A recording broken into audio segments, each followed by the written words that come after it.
extranjero es algo que va más allá de ser de otro país.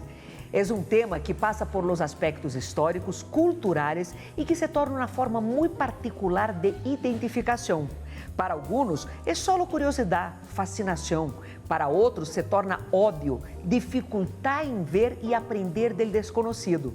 Desde a religião que nos ensinaram que devemos amar al prójimo como a nós outros mesmos, pero exatamente aí, e nesse pensamento, é quando nos tornamos segregários. Solo admitimos amar lo que é igual a nós dos outros.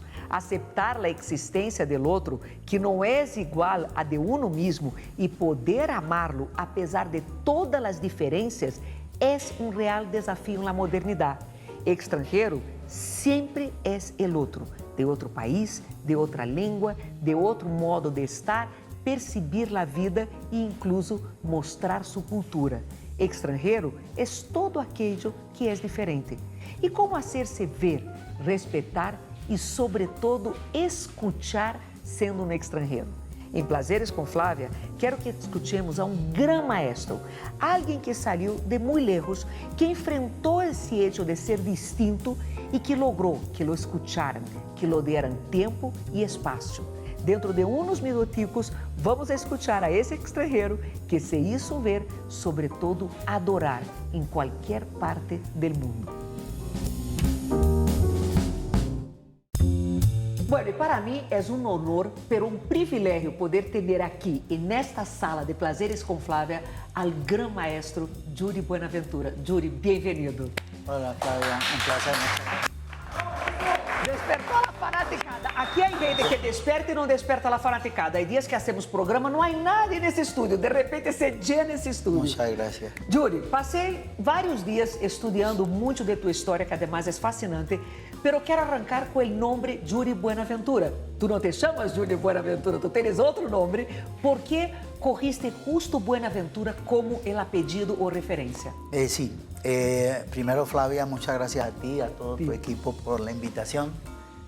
Muy especiales. Gracias. Bueno, tomemos um drink, relajemos, tomemos um vinito, cheers antes de todo. ¿De dónde es Brasil? Não é de Brasil nem de França, é de Chile. Esse é um vinho chileno, pero é muito rico. Muy rico, claro, qué rico. Bueno, Delicioso. vamos con Yuri Buenaventura. ¿Tu nombre completo Sí. cómo es?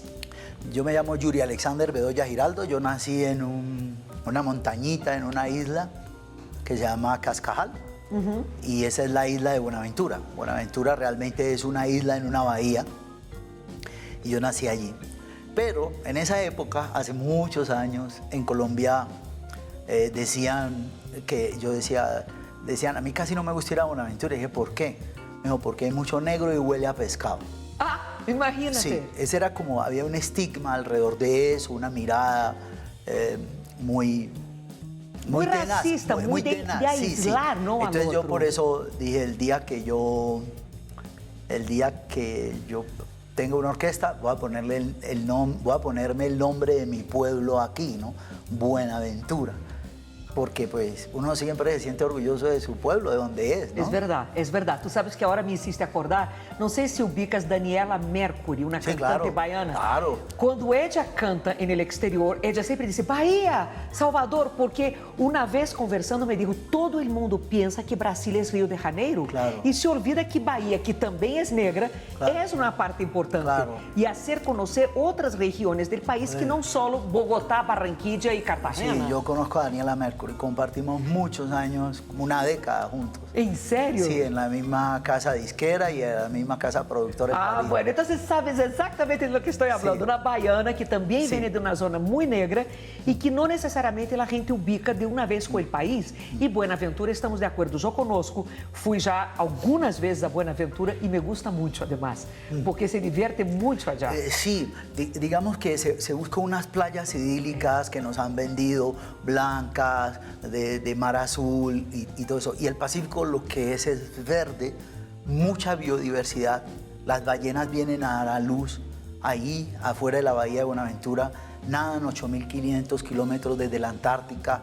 Entonces es otra cosa. Y la comida, Uf, y el sí. sabor de las frutas. Sí, O sea, a mí me parece que es una lástima que no esté más explotado para el turismo, no tenga más Claro. infraestructura Buenaventura para que los mismos colombianos puedan disfrutar de esa zona del Flavia, país. es una zona, Colombia siempre estuvo, los poderes económicos, políticos de Colombia siempre miraron hacia Europa, entonces estaban de espaldas al Pacífico. Y cuando Asia tocó acá este lado, que Colombia se tuvo que girar y mirar hacia el Asia, hacia el Pacífico, se encontró que había una franja de Ecuador hasta Panamá donde hubo una ausencia de Estado durante muchos siglos.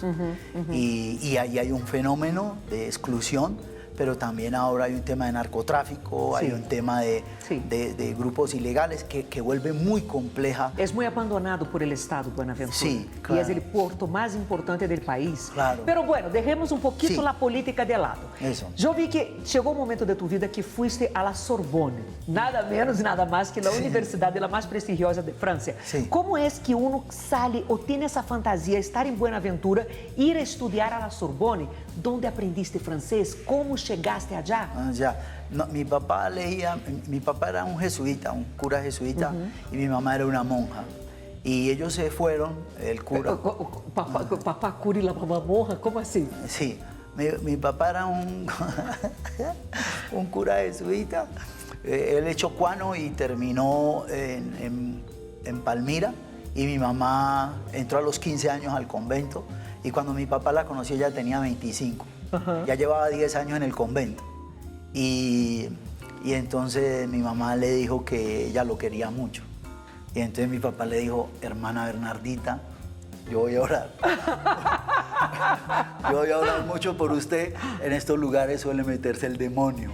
Y la despachó. Entonces mi mamá se fue toda aburrida y mi mamá seguía enamorada pues, de ese jesuita. Y se salió, se retiró, pues me imagino que pensaba mucho Pensando en ese enamoramiento. en el enamoramiento. Y cuando mi papá preguntó dónde está la hermana Bernardita, le dijeron, no, ella se retiró. Y él entendió que ella se retiró, por eso él también se salió y se fue a buscarla y se fueron a vivir a Buenaventura. Entonces, Bueno, e aí, nesse momento que vão a viver a Buenaventura, tu papá estuda, eu entendo que tu estás muito cerca da música de niño, pero quando entra toda essa parte europeia em la curiosidade claro, de tu vida. Porque mi papá, ser jesuita, recibió una formación que reciben los jesuitas. Entonces en la casa se escuchaba mucha música barroca, mucha música... Canto gregoriano. Cantos gregorianos, toda la música clásica. Y mi papá leía mucho también.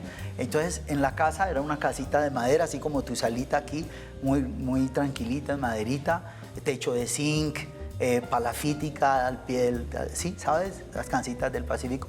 Y yo salía y era África. Era tambor, marimba, negros, todo eso. Y yo entraba a la casa y era el silencio, la vida de monascal. Monastera, ¿no? claro, Sí, sí, com claro. papá cura e Sí. escura una mamá ex-monja. Sí, mucho silencio había en la casa. Se leía mucho, se escuchaba música clásica pasito. Entonces, yo estaba en ese ambiente. Entonces, leía cosas que mi papá leía, me caían pues, en la mano libros de mi papá. Y esa inclinación me llevó hacia París. Me llevó hacia París, pero en esa época no existía Google, no existía nada de eso. Por eso que te digo, Sí. o sea, lo más natural es que uno fantasiara con Cali. Sí, no, claro. me voy a 3 horas de aquí, me voy a estudiar a Cali, o entonces más lejos, Bogotá. Pero ¿cómo que llegaste a París sin Sí. Google, sin tanta Sí, globalización? un amigo vecino que vivía en París llegó a Buenaventura y me dijo, como sabes, siempre dicen, por allá la orden, mi casa es tu casa, yo te recibo. Y yo fui y él no estaba en el aeropuerto cuando yo llegué. Entonces yo llegué, yo dije, bueno, me voy para París, llegué allá y él no estaba ahí. Entonces empecé me salí del aeropuerto y busqué camino. Así nomás? Y así nomás. Sin hablar francés? Sin hablar francés. Sin tener un mapa, sin nada. Sin plata y sin plata.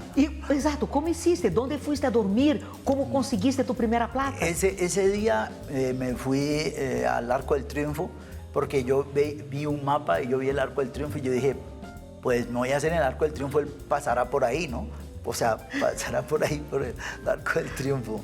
Y pues como uno siempre en un pueblo ahí se para en la plaza y por ahí lo ve pasar, ¿no?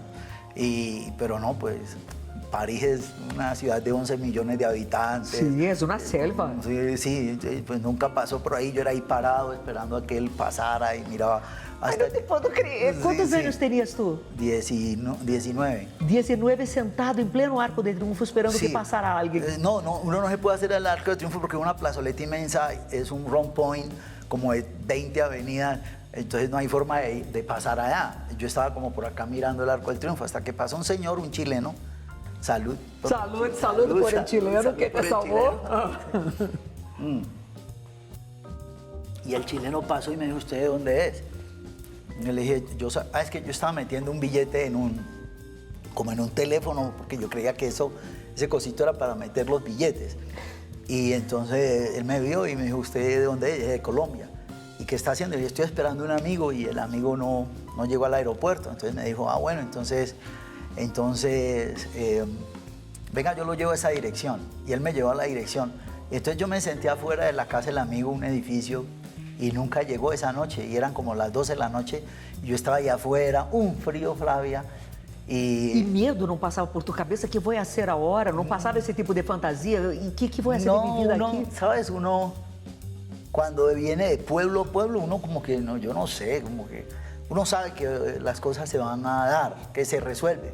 Ahora sí uno se preocupa y, no sé, se preocupa todo. Pero cuando está joven y es de pueblo... E ser uno es para la estrangeiro, guerra. de pueblo, porque ser estrangeiro em todos os sentidos, não? Com o idioma, com esse novo país e tudo mais, a aceitação. El amigo apareceu? El amigo esa noche no apareció, entonces pasó un francés. Y yo le dije, señor, disculpe, ¿usted habla español? Me dijo, sí, un poquito. Le dije, es que aquí vive un amigo y no llegué. Me dijo, sígame. Entonces yo lo seguí. Yo me fui detrás de ese tipo y llegó a ver a una chica. Él visitó a una chica y me dijo, vámonos. Y nos fuimos y después fue y visitó otra. Ou seja, ele estava sendo a ronda de la noite, não? De las novias que ele tinha para dar. Él estaba haciendo la ronda. La ronda de la noche. Él estaba haciendo su ronda. Él E tu acompanhando, não? Tu estavas junto en la ronda. Sí, pues yo lo seguía, pero yo decía, pues bueno, estamos en Europa, acá es Esto es así. normal. Pues normal. Eso fue hace 35 años, eso fue hace casi 40 años. Porque os franceses são muito abertos quanto a isso. Relações Sí, abertas, claro. sexualidade. Y entonces de ahí nos fuimos con él y llegamos a la casa de él y en esa casa había una alemana inmensa, un armenio, un señor de Armenia así bajitico, él y la última con la que él se fue era una vietnamita. Y entonces yo dije, ¿será que pues van a hacer algo ahí entre todos?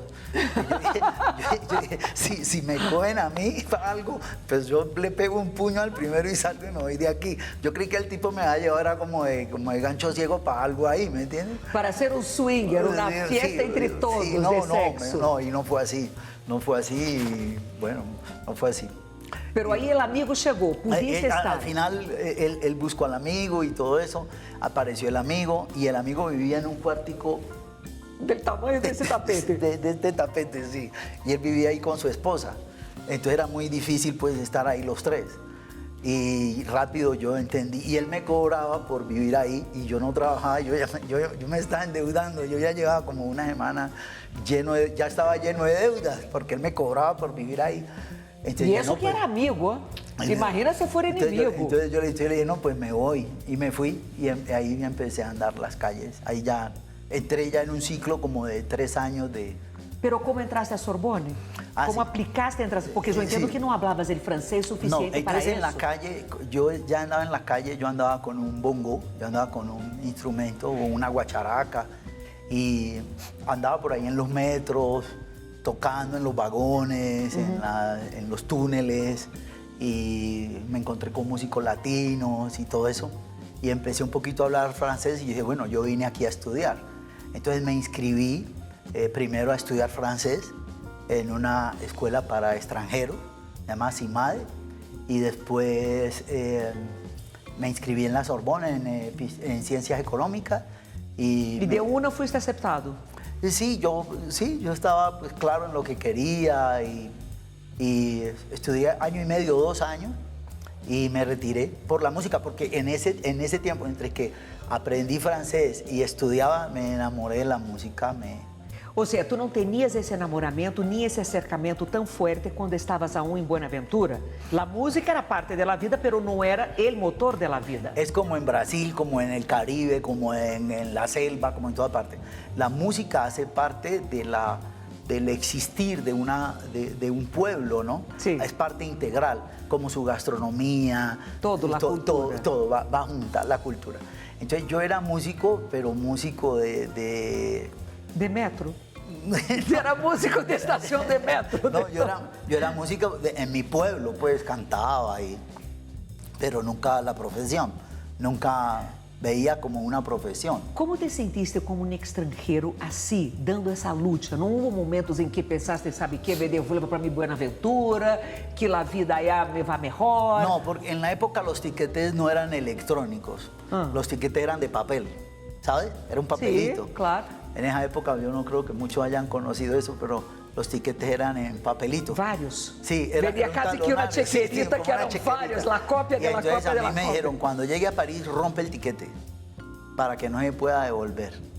Y yo fue lo primero que hice, yo rompí ese tiquete. O sea, tú tenías el tiquete de regreso. Sí. Pero lo rompiste para não ter excusas para devolver. Eso. E como é esse sentimento? Porque mira que hoje em dia, com toda a globalização, tu vês pessoas que não logram, que chegam, les dá medo e se devolvem. Ah. Qual foi a força ou de onde sacaste essa energia de dizer, não, eu vou seguir aqui, vou seguir apesar de todo, vou ter que seguir aqui? Yo creo que hay una fe en la vida, en el amor, en cómo lo educan a uno. Yo creo que cuando en una casa hay amor, uno camina por el mundo confiando. Más amor hay, más confianza hay. Mais amor, mais autoestima, então. Sí, menos amor, más miedos. Entonces, lo que hay que vencer realmente es ese miedo. Y yo creo que yo no tenía o muy inconsciente o cero miedo. Eu creo que... Claro, total. Bueno, aí chega, eu estive lendo que estavas tentando poner esse toque da música e conheciste, creio que alguém de uma disquera, Sim. onde vino Nemequitepa, Ah, sim, sim. para cantar Nemequitepa, porque eu Sim. quero entender como que chegas a esse grande êxito allá e que te conviertes em Yuri, el gran personaje en Francia, Muchas gracias. y todos los lados. Pues yo tocaba en los metros y yo hacía unas fotocopias, hacíamos una fotocopia de una hojita, yo las diseñaba y las partíamos así en tres y hacíamos fiestas. Por ejemplo, pasábamos por un bar y el bar estaba vacío y sabíamos que era un bar donde no había mucha gente y le decíamos al dueño del bar, ¿podemos hacer una fiesta de salsa aquí? Porque la gente en esa época confundía samba con salsa, porque la samba sí era muy conocida. Sí. La samba era muy conocida porque Francia y Brasil tuvieron siempre como unos intercambios culturales, pues Brasil es una potencia muy grande. E muitos brasileiros se foram para allá, artistas, na época da ditadura Caetano militar. Veloso, Chico Exato, Buarque, todos viviam allá exilados. Exactamente, entonces había un nexo, digamos, con Francia y Brasil muy grande. Sí. Y entonces uno decía, salsa, sí, Brasil. No. No, Buenaventura. Buenaventura. No, Buenaventura, nada que Entonces hacíamos unas fiestas allí y me fui dando a conocer como en París, como ahí, como en las calles y todo eso y en los bares. Y empecé a grabar un disco con mis recursos. Vine a Colombia y lo grabé. Y cuando volví, pues no tenía plata para terminar de pagar el disco. No tenía plata para terminar de pagar el disco y me regresé a París con el tiquete que tenía y se lo dejé a un amigo que era enamoradísimo del Brasil. Se llamaba Remy Cole Paco Poul, un periodista, Remy Cole Paco Poul, un periodista francés. Y entonces yo le entregué el cassette y el cassette tenía, cada 10 segundos estaba muteado, estaba cortado. Y él lo puso así en la radio, en una radio underground, en una radio de esa, pues, por la noche, lo puso como a la 1 de la mañana, y el taxista iba escuchando esa estación de radio, una radio pues underground, una radio que no escuchaba mucha gente. Y se sube al taxi el presidente de Universal. Cosa, sí, pero sí. Entonces, parece magia, ¿no? Sí, es mágico. Entonces el tipo se sube al taxi y le dice, lléveme hasta al lado. Y escuchó la canción en la radio cortada cada 10 segundos. Le digo, ¿esa qué radio es? Le dije, esa es Radio Nova. Le digo, bueno. Entonces él al otro día llamó a radio no. Él dijo, yo escuché una música como la 1:30 de la mañana. Y le dije, sí, pero yo ya me había venido para Colombia porque yo tenía muchas deudas, yo me había regresado para Buenaventura. Entonces me llamaron, me dijo, señor, ¿usted es Yuri Buenaventura? Le dije, sí. ¿Usted es el que grabó un disco así? Sí. Me dijo, véngase para París. Y le dije, no, yo no tengo plata, yo no dejé sino deudas. Y debo mucha gente por ahí, ahí no fue. Sí, entonces me dijo, véngase. Yo le pongo el tiquete, véngase. Y yo fui. Y yo me fui para allá, me regresé, me encontré con él y así empezó, firmamos con Universal. Pero ele foi o manager correcto, porque eu tenho entendido em tua história que primeiro te trataram de estafar. Sí, es que él él nunca fue manager, él era el editor. Él era el editor, el no fue editor de manager. Universal Publishing. Ok. Pero yo, entre tiempo, yo le había quedado bien. Por ejemplo, yo era así, mire, yo era de este tamaño. Yo me sentaba a contarle el cuento a alguien, por ejemplo a ti. Ay, Flavia, yo estoy haciendo un álbum. Y entonces tú me decías, ay, Yuri, qué bien, ¿y qué necesitas? Y le dije, no, yo necesito un transporte para irme para Cali en bus. Entonces tú me dabas lo del bus y yo te decía, como tú me diste lo del bus, yo te voy a dar un porcentaje del disco. Entonces yo le iba dando porcentaje del disco. Para todo el mundo. Llegaste al 100%, ya no tenías más disco. No, yo no tenía más disco. Yo di como el 150% del disco. Entonces no tenía nada, ni disco, ni nada. Debía todo.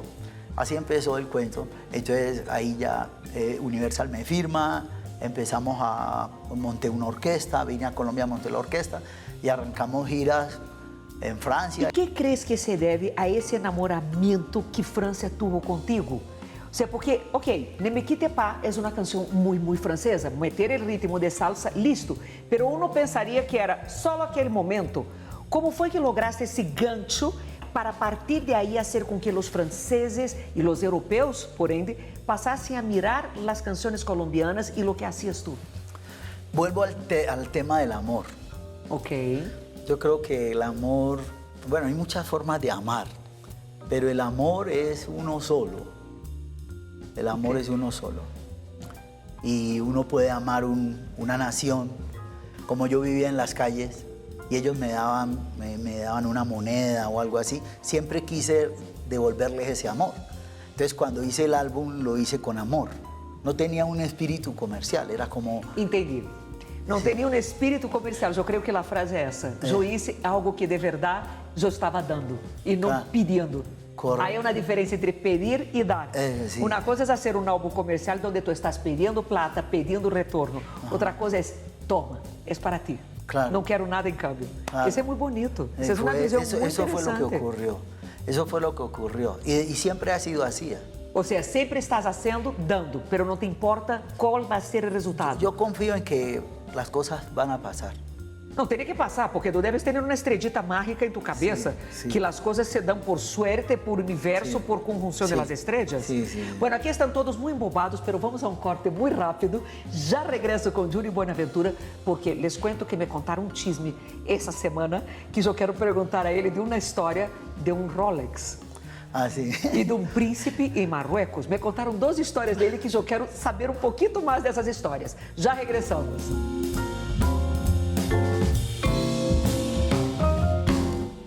Bueno, eu queria saber um pouco mais da história de Rolex, que tem que ver com tu mamá, com o amor por tu mamá. Que foi o que passou com essa história de Rolex?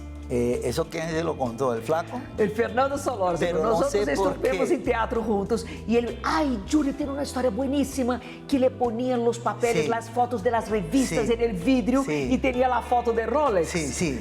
Es que nosotros vivíamos en una casita y las casitas de madera, ellas con los años se van moviendo. Entonces la madera se va corriendo y va quedando como unas endijas. ¿O qué? ¿Por la humedad?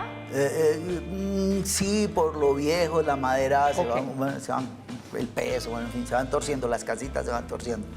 Entonces la casita se había como torcido y al torcerse pues le quedan unas endijas. Entonces por las endijas en Buenaventura llueve mucho, entonces el agua se entraba por ahí. Entonces mi mamá lo que hacía era que ella cogía hojas de revistas y hacía engrudo. Para poder llenar. Eso, y entonces ella le echaba el engrudo a las hojas y pegaba en las paredes eso, y eso hacía como un collage en las paredes. Las paredes eran como un collage de revista, ¿sabes? Más o menos ves lo que... Claro, claro que estoy viendo. Sí, entonces yo dormía, mi camita quedaba aquí y aquí quedó una publicidad de Rolex. Entonces, yo dormía frente a un Rolex de oro.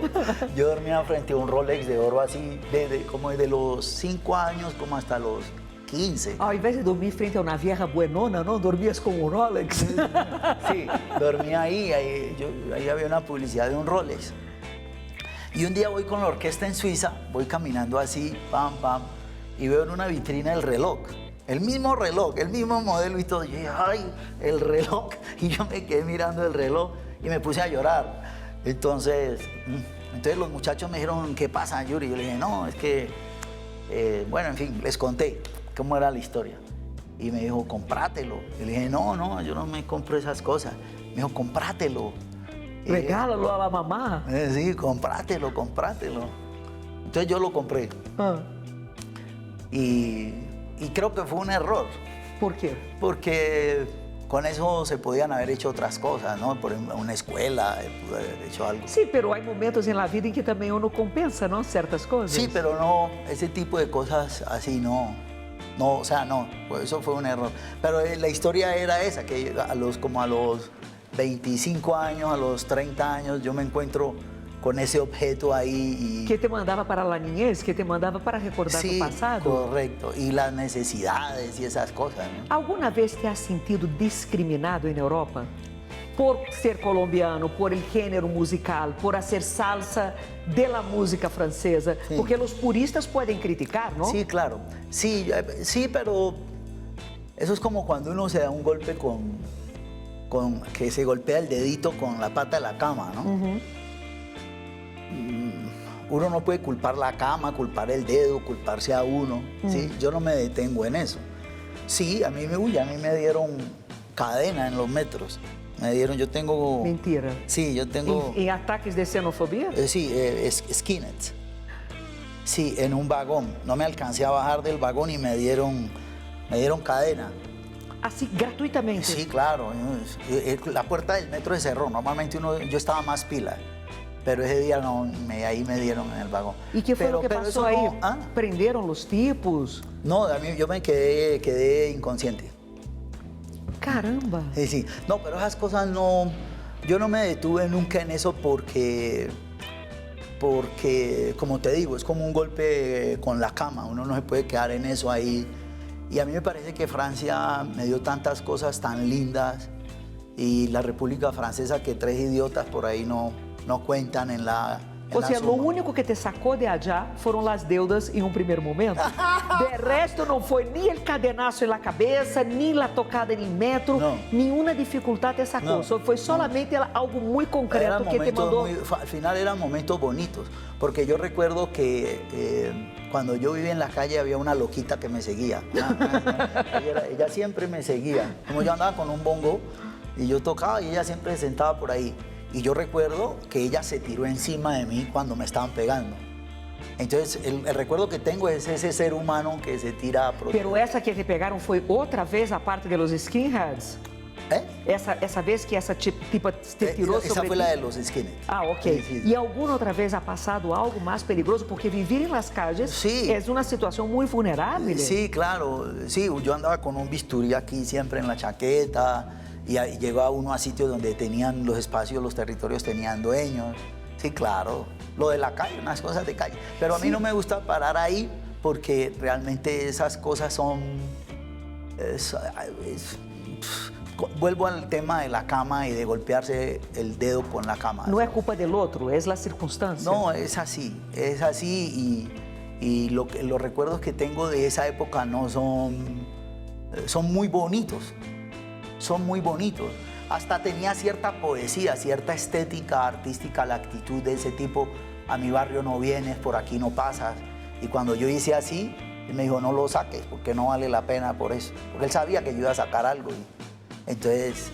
Yuri, tú sabes que yo digo siempre que la vida está hecha de experiencias. La señal positiva o negativa la ponemos nosotros. Correcto. Nadie puede determinar lo que es positivo o negativo para el otro.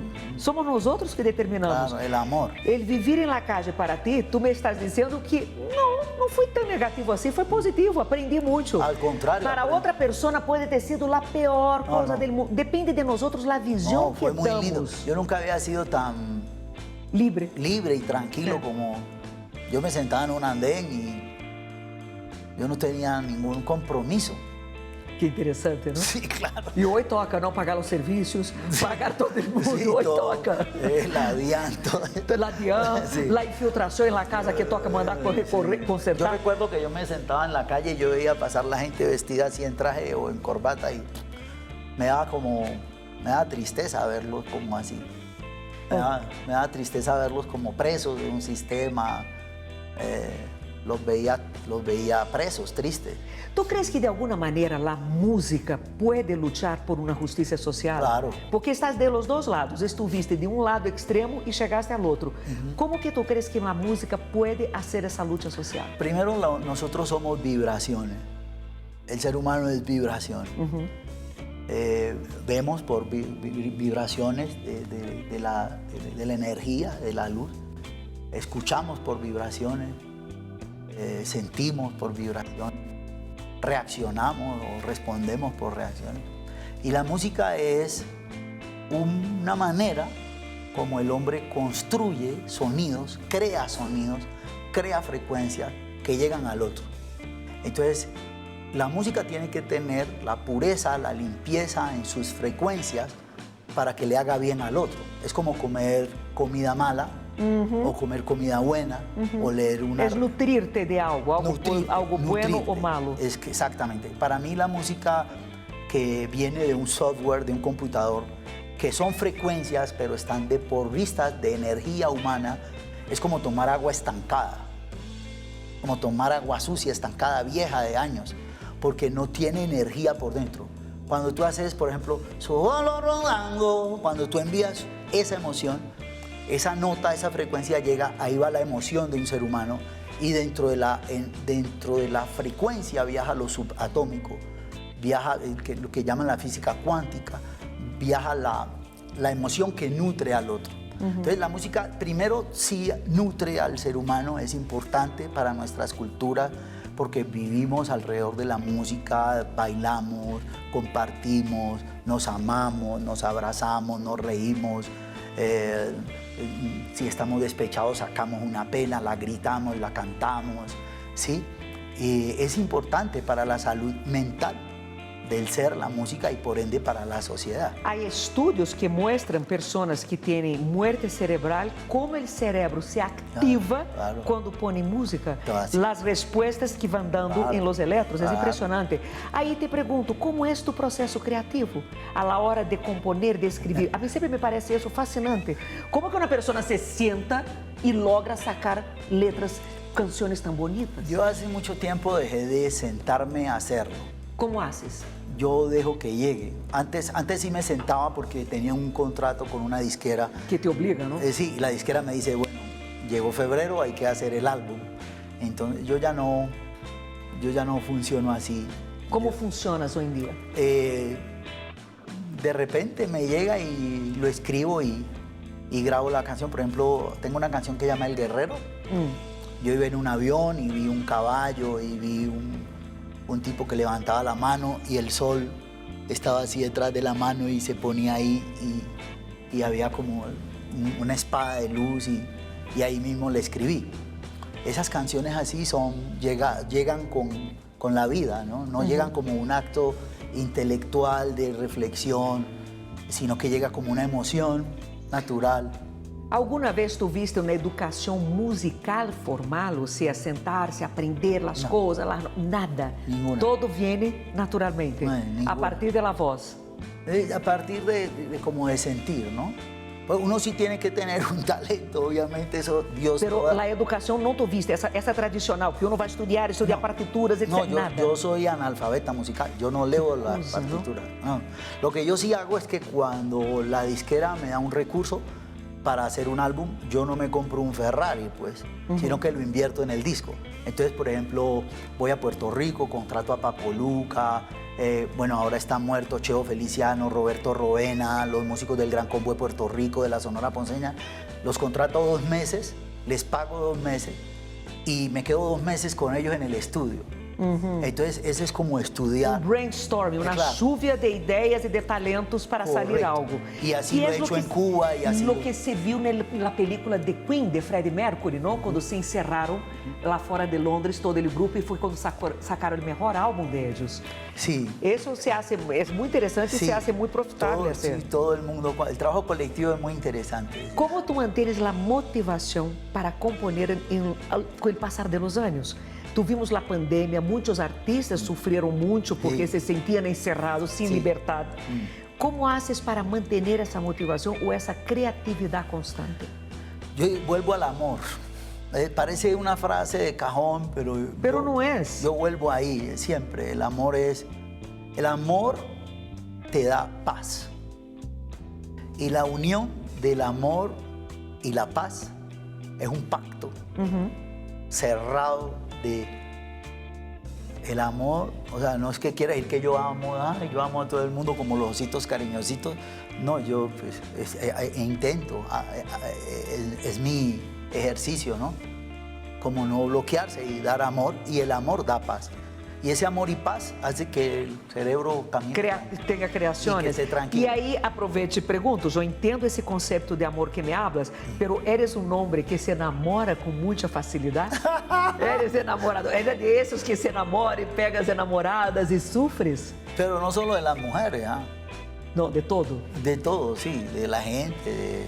Sí, pero yo estoy hablando específicamente de las mujeres. De las mujeres. Sí, yo fui de no, una al grano. Tú eres muy enamoradizo. Le tengo el pavor a las mujeres. ¿Por qué? Porque eso duele mucho. ¿Qué duele? El desamor duele mucho. Ah, porque yo te iba a preguntar si justo el amor duele mucho. Sí, no. Porque el amor es bueno, pero duele. Sí, el amor duele, yo lo mantengo ahí como controladito. ¿Pero por qué? Con respecto a la pareja, sí. ¿Tuviste muchos traumas Uno de amor o daño mucho también. despecho? Uno puede hacer daño también. ¿Por qué? ¿Cómo que uno hace daño? Uno puede hacer daño por las prioridades que uno tiene. Yo tengo unas prioridades. ¿Cuáles son? Mi madre, sí, esa que pegaba las revistas en las paredes para que no entrara el agua, la que recogía un inodoro en el basurero roto y lo pegaba con cemento para tener un inodoro en la casa, ¿no? Entonces, es una prioridad esa mujer. Cuidarla es una prioridad. Eso es una cosa. ¿Pero tú crees que de alguna manera eso choca con el amor romántico? No choca, pero a la mujer sí le puede chocar.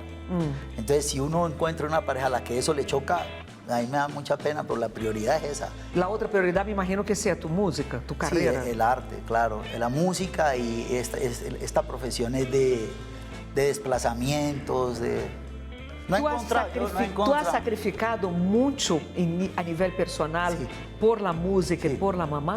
Digo, ¿has sacrificado amores o relaciones para mantener tus prioridades? Sí, claro. ¿Te ha tocado sacrificar? Sí, y con respecto a la droga o al alcohol también. Por ejemplo, uno está tocando en un concierto y hay una pelada muy bonita, bueno, y que lo mira a uno, entonces yo hago como una oración.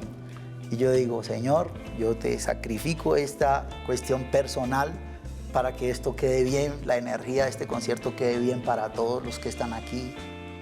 Entonces, qué interesante. Disciplina, sí, como uno anda por ahí. O sea, si tú tienes un deseo por algo, tú inmediatamente tratas de sacrificarlo. Si estoy haciendo música, sí. Exacto, mentalmente en favor de aquel momento de la música. Claro, por el arte. Es que la música es feminidad también. Pero tú tocaste el tema del alcohol y de las drogas. ¿Cómo es tu relación con eso? Porque uno siempre se imagina a los músicos con mucha rumba. ¿Cómo eres tú? Justamente, como viví en la calle y todo eso, siempre eran como pactos de principios éticos.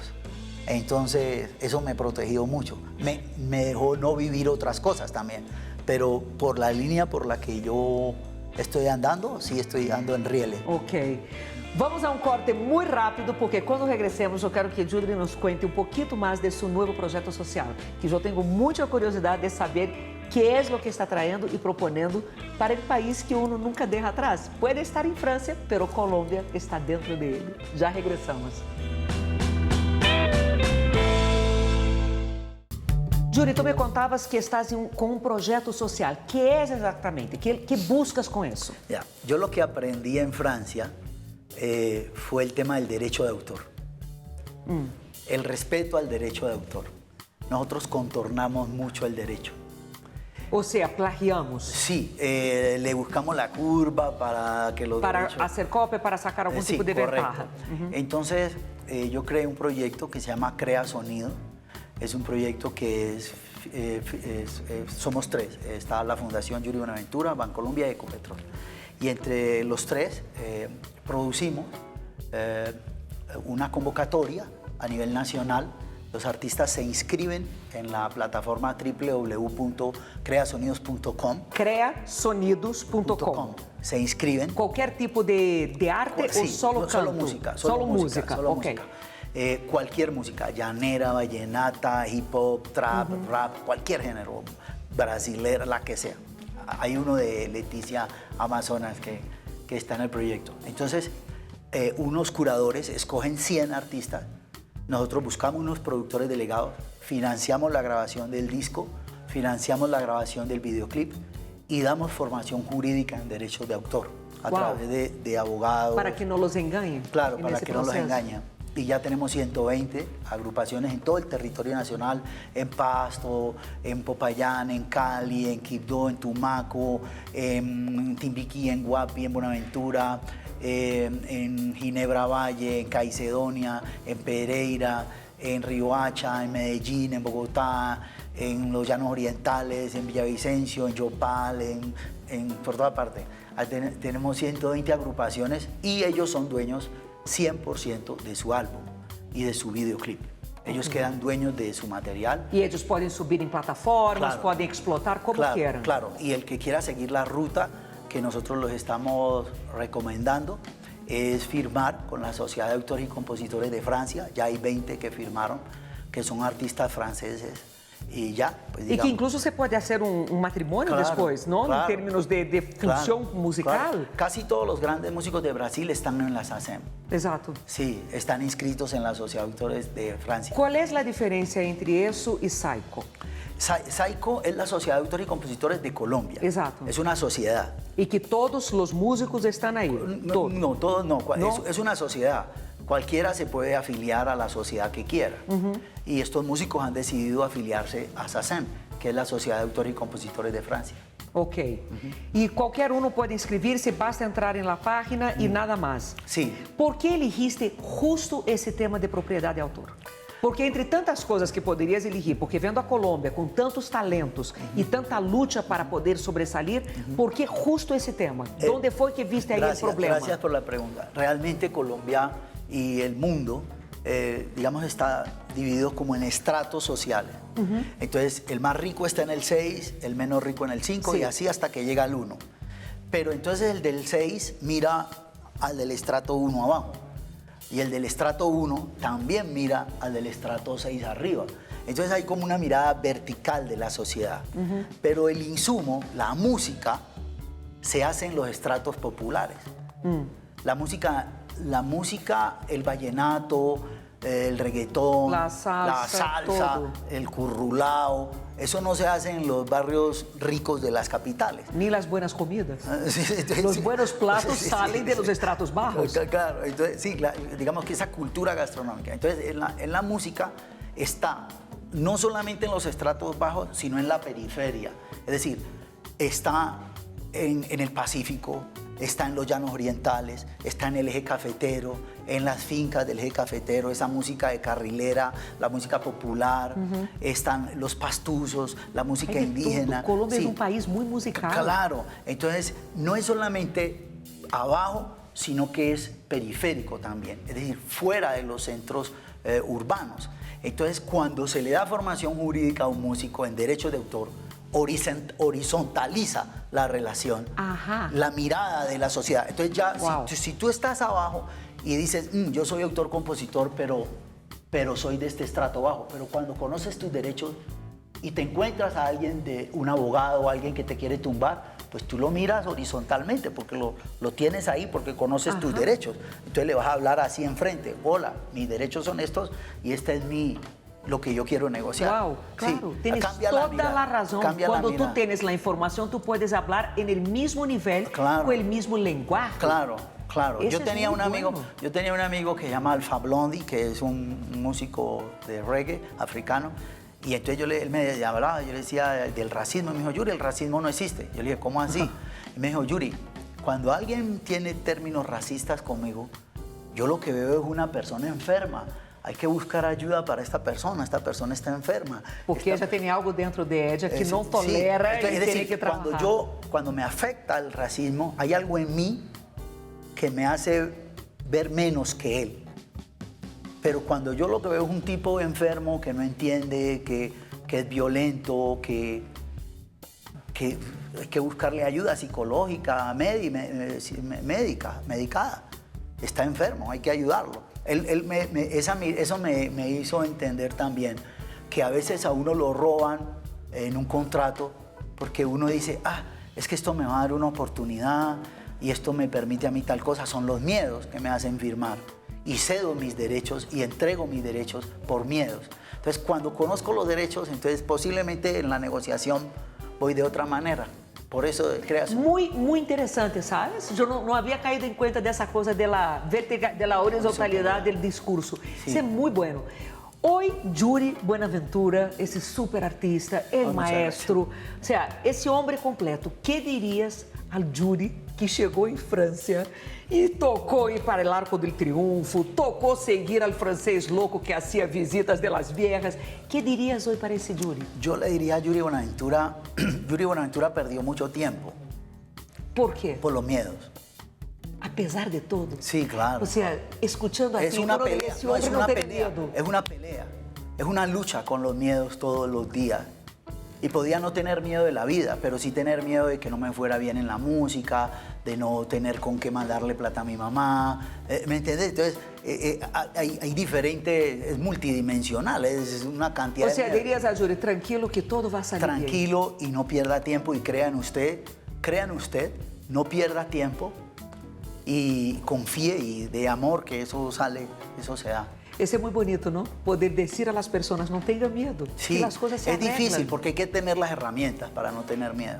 Dile, no tenga miedo, no para nada. Es como alguien que tiene una herida porque se rompió el corazón con alguien. No, tranquilo, que ya en ese momento la persona no quiere ver nada. La persona tiene ese dolor y no le importa, tranquilo que todo va a estar bien, no le importa nada. O sea, uno tiene que tener las herramientas para saber. Por la música, talvez, também, não? Sí. Uma ferramenta boa para vencer o medo. Claro. Que é o que estás propondo com CREA agora, nesse momento. Claro.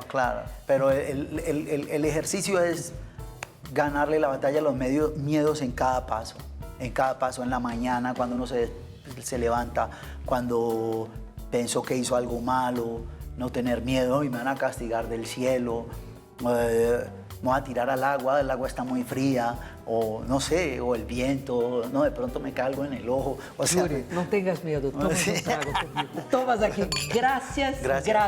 Yo disfrutei tanto, aprendi tanto contigo hoy que não te imaginas.